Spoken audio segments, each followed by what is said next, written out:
There is so much going on this page here. Imagine having the originals. I wonder if he still has the originals. I would hope so.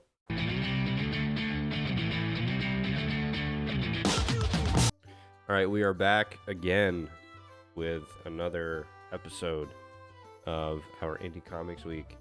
And if you have seen my video on Damlog, which I will link in the bottom, perhaps, or maybe I'll put it at the end of the video.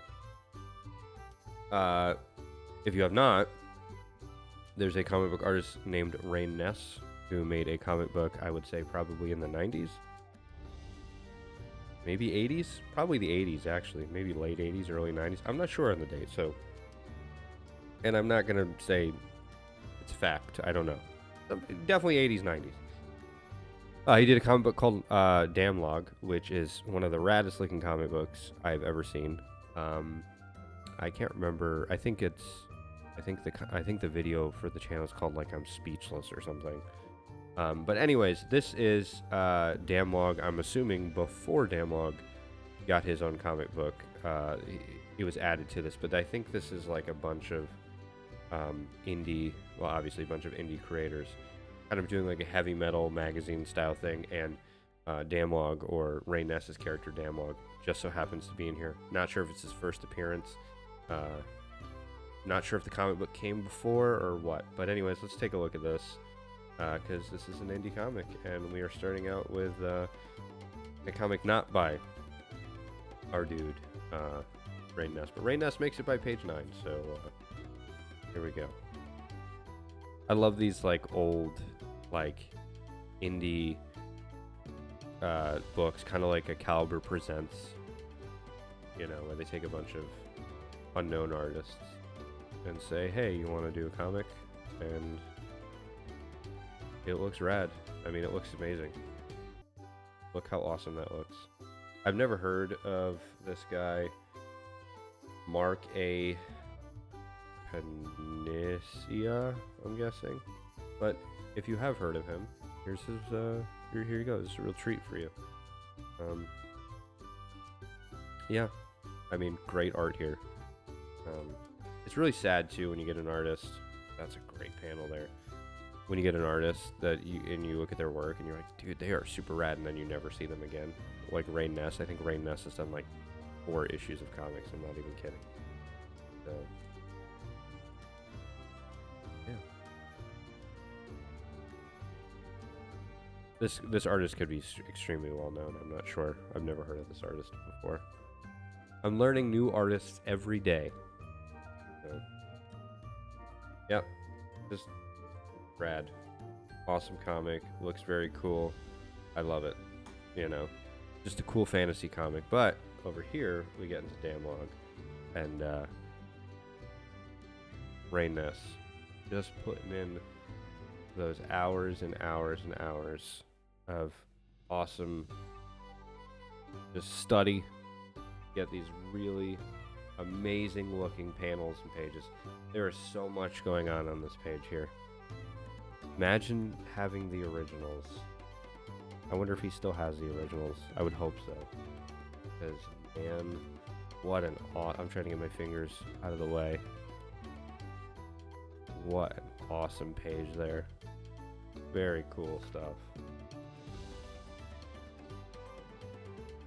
And look at that. This might be too busy, but still looks great. You know, look at that expression there. The amount of detail that goes into this page. Look at all the muscles and like the background. And this is a guy who really is like, I need to put as much on the page as possible. Man.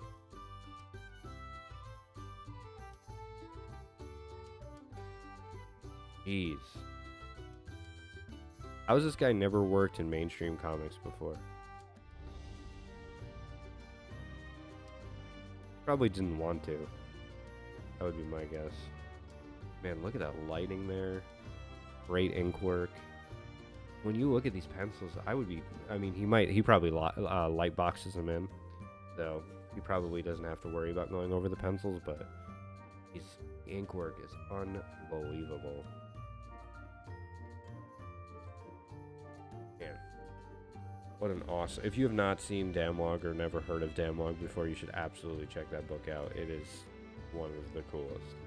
And then we have this piece here to finish it out on our first issue. I mean, still pretty cool. Very different art style, but very, very cool.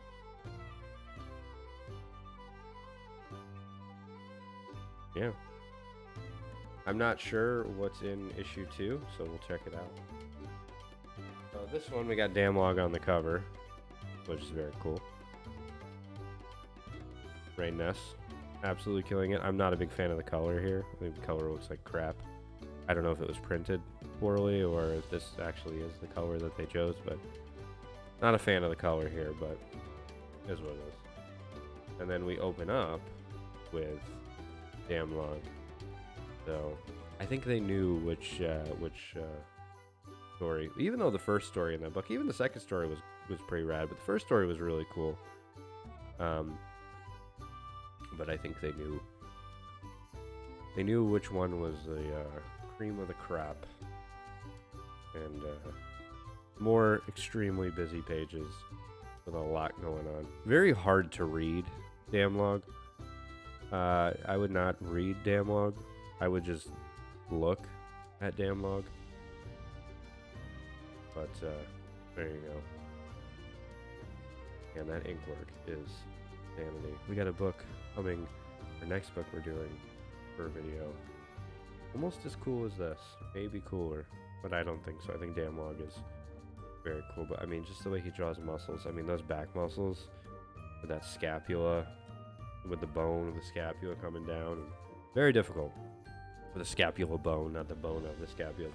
The bone that happens to be called the scapula. Man, this looks so cool. I just love the way that everything connects. You know, that's like what George Bridgman teaches you. Everything locks into one another. And if you can figure out those locks, you are golden.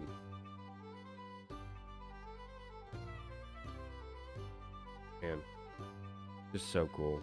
Such a cool looking comic. I mean, if you are an art fan or a fan of art, definitely check this out. So much going on the page. So much cool. I mean, and even like the perspective. I mean, there's some rad perspective going on there. You know, a lot of detail, a lot of, I mean, even background stuff. You're not getting these empty backgrounds in this. I mean, he is literally drawing everything.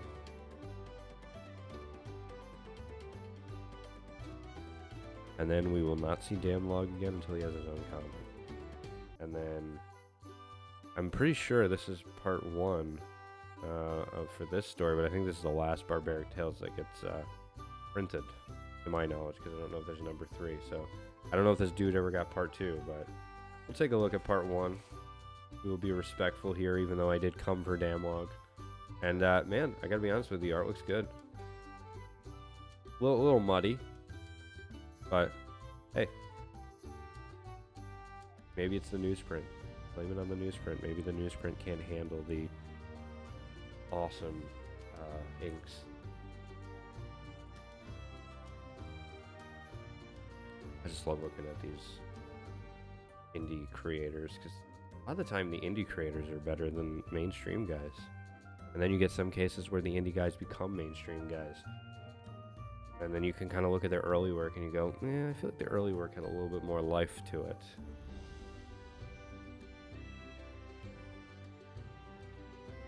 Very cool.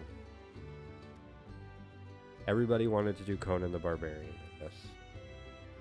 I think about that sometimes, like how big Conan the Barbarian was. Dude, a lot of indie creators. Oops, skip the page. Very cool background there. Probably Zipatone.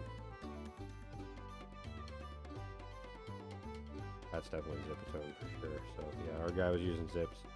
And then we have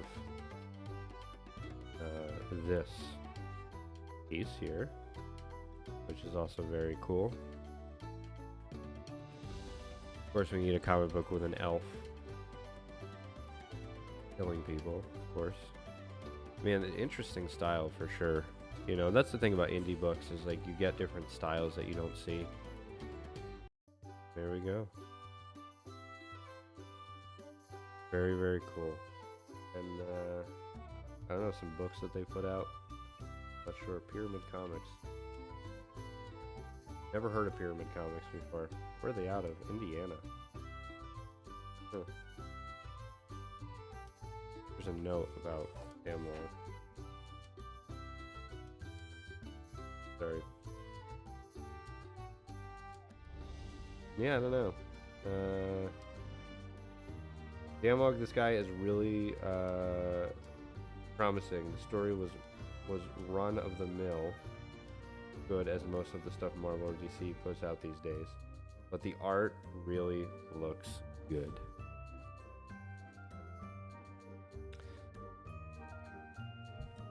I'm gonna be honest with you. Marvel and DC was probably putting out much better stories, but art-wise, no way. No way would Marvel and DC put out stuff, I feel like, that looks that good.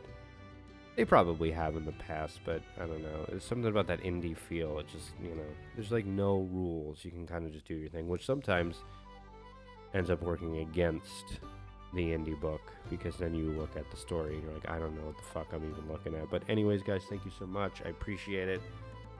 And like, comment, subscribe if you can. That'd be awesome. And we'll be back with more indie comics in the next video.